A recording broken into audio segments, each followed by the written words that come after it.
past year or so, I've taken like 4 or 5 people who either didn't know anything and kind of wanted to learn, or were just kind of like against it but willing to give it a shot, no pun intended. And it usually goes really well. People are like, well, even if they don't want to own guns afterwards, they're usually really open to the idea that other people should be allowed to, or at least they get the appeal of it. And it's less of a, I don't know, political parties have a tendency to demonize people who don't agree with whatever opinion they have, so they realize that the myth of the gun nut is less true, and that it's perfectly reasonable for ordinary people to own guns without having some deep, dark, crazy secret, or, I don't know, tinfoil hat or anything like that.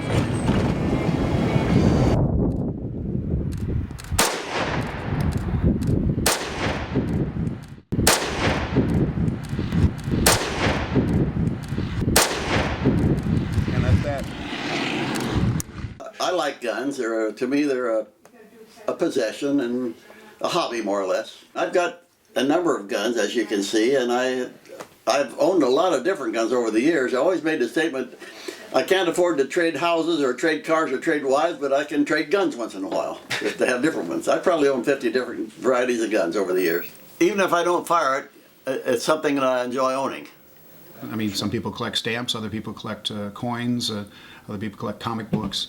Or you can show, well, this gun was made in 1942 and they made it this way, and they only did it from 42 to 45 that way, and here's a handful of shells, let's take it out and see what it'll do. You can actually use it for what it was designed to be used for. It's not just something you can look at and not touch and not breathe on, and you're not going to lick the collectible stamp and put it on an envelope. You're not going to take your coin and put it into a pop machine, but you can take that collectible gun within reason and take it out and actually use it for exactly what it was intended to be used for, which is kind of neat. They issued me a .38 revolver and a shoulder holster, which I carried when I was in flight crew. And I never fired at anybody, but I was trained to do it. I did fire machine guns. We had machine guns in the plane. When I first came home, I didn't want to even look at a gun. But then gradually, my brothers, I come from a large family, 9 children, and they're all hunters. And I got back into it and enjoyed it and hunted for years. I think firearms ownership was an accepted common thing back in back in the 80s, 70s, 60s, time before. But now it's become, there's some people that seem to think that guns are evil and gun owners are evil, or whatever, however you want to place it. I was in the business when the '94 ban went into effect, which affected, quote unquote, what they referred to as assault weapons and also magazines. And the assault weapons ban, in general, it proved to be, they focused on cosmetic features, and actually Feinstein's more recent rendition of this, they allowed certain versions of certain models of guns, but not others. If it had a flash hider, or a pistol grip, or a bayonet lug, or a collapsible stock, it was banned. But if it didn't have those features, it wasn't banned. It's like, it's the same gun. So my general philosophy on gun control is that even if you took every gun away in America, you'd still have a problem with people hurting each other, with people having these mindsets that lead them to commit violent crimes. And I feel like, I don't know, it's somehow dishonest to just take away the tools or the weapons that they're using to commit them without actually trying to help them as people to become not homicidal. I find it interesting that they, of course, after Sandy Hook and various different points in time, they've proposed legislation to curtail assault weapons as used in Sandy Hook. But no one has suggested curtailing the sale and use of pressure cookers. And that's exactly what was used in the Marathon bombing. So it's like, okay, in that particular instance, we blame the person. But at Sandy Hook, we blame the gun. It's like, excuse me, I don't see the connection. I see a disconnect there. Enforce the laws that we have on the books now, which they're not doing much of.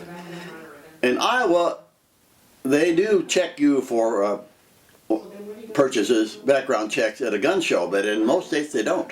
So anybody can walk in off the street and go to a gun shop, a gun show, and carry out whatever he wants. Basically, though, it's not the type of gun that's a problem, it's a high-capacity magazines. A bullet doesn't know what kind of a gun to come out of. But normally, a hunting weapon, 5 rounds is plenty. 10 rounds is overkill, and these 30-round magazines are idiotic. The citizenry is growing more urban and less rural. Rural was a gun-oriented society in those days when I grew up. Everybody had guns. It's a different attitude completely. You don't want your neighbor to have a house full of guns, apparently. And maybe there's some justification for that. But I think someone can own a gun if he's properly trained and properly licensed. And as far as the National Rifle Association, I was a member for years and years and thought it was great. But I dropped out recently, and the reason I did, I come to the conclusion that they're not representing the members, they're representing the people that advertise in their magazine. Those assault weapons are expensive. They sell for $1,000, a lot of them.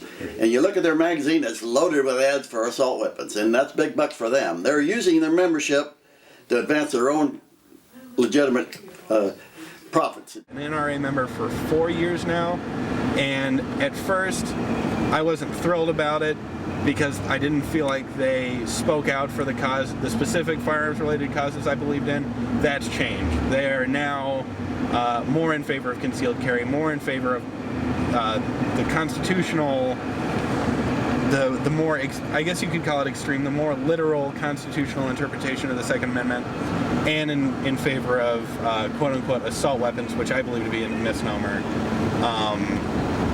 So recently I've been happier with the NRA than I used to be. And I'm not a fan of everything the NRA does, but they are the biggest voice for the Second Amendment in the United States. But if they did not say something about this, then it would only be the other viewpoint that was being expressed here. There's definitely some people that are gun people and other people that aren't. I mean, and that's just the fact of things. It can be very, very captivating. It can be very moving. Some of the things, the pictures, and the things they tell you, and the things they say, and the statistics they throw out. But a lot of times, each side, and I'm not gonna try to sugarcoat it here. Each side, of course, is going to present the best side of their argument, and I'm sure the truth is actually someplace in the middle. But it just seems like there's a lot of wrong and or misguided information out there, and people are basing their decisions based upon that misinformation. Well, I am at heart a peaceful person.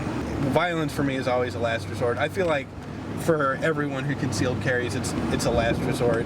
But yeah, I mean, if it doesn't look like I have another choice, I'm not going to hesitate to pull a trigger. You know, and it's not about killing someone or meting out social justice to other people. It's just about defending my life and making a threat to my life not exist anymore.